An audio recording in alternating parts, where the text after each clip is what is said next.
BJP. നയിക്കുന്ന NDA മുന്നണിയിലെ പ്രധാന ഘടകകക്ഷിയാണ് ചന്ദ്രബാബു നായിഡുവിന്റെ തെലുങ്കുദേശം പാർട്ടി.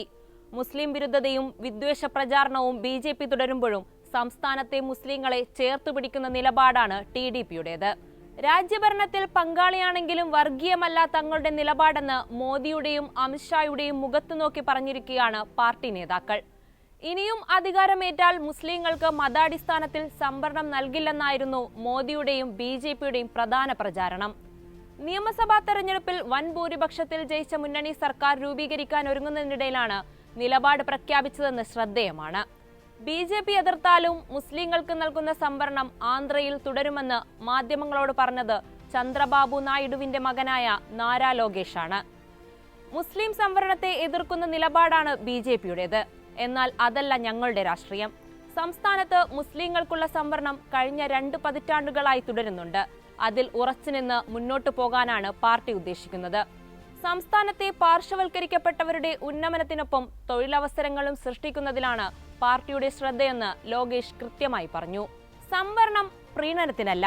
സംസ്ഥാനത്ത് ഏറ്റവും കുറഞ്ഞ പ്രതിശീർഷ വരുമാനമുള്ള ന്യൂനപക്ഷത്തിന് സാമൂഹ്യനീതി ലഭ്യമാക്കുക എന്നതാണ് സംവരണം കൊണ്ട് പാർട്ടി ലക്ഷ്യം വെക്കുന്നത്. ന്യൂനപക്ഷങ്ങൾ ദുരിതം അനുഭവിക്കുന്നുണ്ട്. ഏറ്റവും കുറഞ്ഞ പ്രതിശീർഷ വരുമാനം അവർക്കാണെന്നതും ഒരു വസ്തുതയാണ്. ഒരു ജനാധിപത്യ ഭരണകൂടം എന്ന നിലയിൽ അവരെ ദാരിദ്ര്യത്തിൽ നിന്ന് കരകയറ്റുക എന്നത് എന്റെ ഉത്തരവാദിത്തമാണ്. അതിനാൽ ഞങ്ങൾ എടുക്കുന്ന തീരുമാനങ്ങളൊന്നും പ്രീണനത്തിനല്ല. അവരെ ദാരിദ്ര്യത്തിൽ നിന്ന് പുറത്തു കൊണ്ടുവരികയാണ് ലക്ഷ്യം. നമ്മുടെ രാജ്യത്തെ ഒരു വികസിത രാഷ്ട്രമാക്കാൻ നിങ്ങൾ ആഗ്രഹിക്കുന്നുവെങ്കിൽ ആരെയും പിന്നിൽ ഉപേക്ഷിച്ച് മുന്നോട്ടു പോകാനാകില്ല. എല്ലാവരെയും ചേർത്ത് പിടിച്ച് ഒരുമിച്ച് കൊണ്ടുപോകുക എന്നതാണ് ടി.ഡി.പിയുടെ നയമെന്നും ലോകേഷ് കൂട്ടിച്ചേർത്തു. ബി.ജെ.പിയുടെ ന്യൂനപക്ഷ വിരുദ്ധ നിലപാടിനുള്ള മറുപടി കൂടിയായിരുന്നു അത്. ആന്ധ്രയിൽ ടി.ഡി.പിക്ക് ലഭിച്ച 16 സീറ്റുകൾ ഉൾപ്പെടെ എൻ.ഡി.എക്ക് 21 ലോക്സഭാ സീറ്റുകൾ നേടുന്നതിൽ പാർട്ടിയുടെ പങ്ക് നിർണായകമാണ്. ചന്ദ്രബാബു നായിഡുവിന്റെ അറസ്റ്റിനു ശേഷം ലോകേഷ് ടി.ഡി.പിയുടെ നേതൃത്വം ഏറ്റെടുത്തിരുന്നു. നരേന്ദ്രമോദി സർക്കാരിന് സുഖമായി ഭരിക്കുന്നതിന് ടി.ഡി.പിയുടെ പിന്തുണ അനിവാര്യമാണ്. അതേസമയം സ്പീക്കർ സ്ഥാനവും ചില പ്രധാന വകുപ്പുകളും ടി.ഡി.പി. ആവശ്യപ്പെട്ടുവെന്ന റിപ്പോർട്ടുകൾ ലോകേഷ് തള്ളി. പദവിയുടെ കാര്യത്തിൽ ടി.ഡി.പി. ചർച്ചകൾ നടത്തിയിട്ടില്ല. സംസ്ഥാനത്തിനുള്ള ഫണ്ടിനു വേണ്ടി മാത്രമാണ് ഞങ്ങൾ വിലപേശിയതെന്നും അദ്ദേഹം പറഞ്ഞു.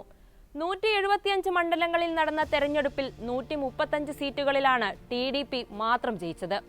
സഖ്യകക്ഷികളായ ജനസേന പാർട്ടി 21ഉം ബി.ജെ.പി. 8 സീറ്റുമാണ് സ്വന്തമാക്കിയത്.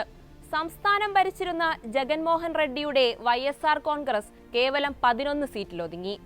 എന്നാൽ ഇതിനു മുമ്പും മുസ്ലിങ്ങളെ ചേർത്തുപിടിക്കുന്ന നിലപാട് സ്വീകരിച്ച് നായിഡു എത്തിയിരുന്നു. എൻ.ഡി.എ അധികാരത്തിലെത്തിയാൽ മുസ്ലിം സംവരണം നിർത്തലാക്കുമെന്ന് മുൻ ആന്ധ്രാപ്രദേശ് മുഖ്യമന്ത്രി ജഗൻമോഹൻ റെഡ്ഡിയുടെ വിമർശനങ്ങൾക്ക് സുപ്രീം കോടതിയിൽ മുസ്ലിം സംവരണത്തിനു വേണ്ടി പോരാടിയ പാർട്ടിയാണ് ടി.ഡി.പി. എന്ന് മറുപടിയാണ് നായിഡു നൽകിയത്. മുസ്ലിങ്ങളുടെ 4% സംവരണ വിഷയം 2014 മുതൽ സുപ്രീം കോടതിയിലുണ്ട്. അഭിഭാഷകരെ നിർത്തി വാദിക്കുക മാത്രമേ ഇക്കാര്യത്തിൽ നമുക്ക് ചെയ്യാനാകൂ. അഭിഭാഷകരെ നിർത്തി ഇക്കാര്യത്തിൽ ടി.ഡി.പി. പോരാടിയിട്ടുണ്ട് എന്നാണ് ചന്ദ്രബാബു നായിഡു പറഞ്ഞത്. ആന്ധ്രയിൽ മുസ്ലിങ്ങൾക്കുള്ള സംവരണം എൻ.ഡി.എ സർക്കാർ ഇല്ലാതാക്കുമെന്ന പ്രചാരണം തെറ്റാണെന്നും അദ്ദേഹം പറഞ്ഞു. സംസ്ഥാനത്ത് എൻ.ഡി.എ സർക്കാർ അധികാരത്തിൽ വന്നാലുടൻ മക്കയിൽ ഹജ്ജിന് പോകുന്ന ഓരോ മുസ്ലിമിനും 1 ലക്ഷം രൂപ വീതം ധനസഹായം നൽകും.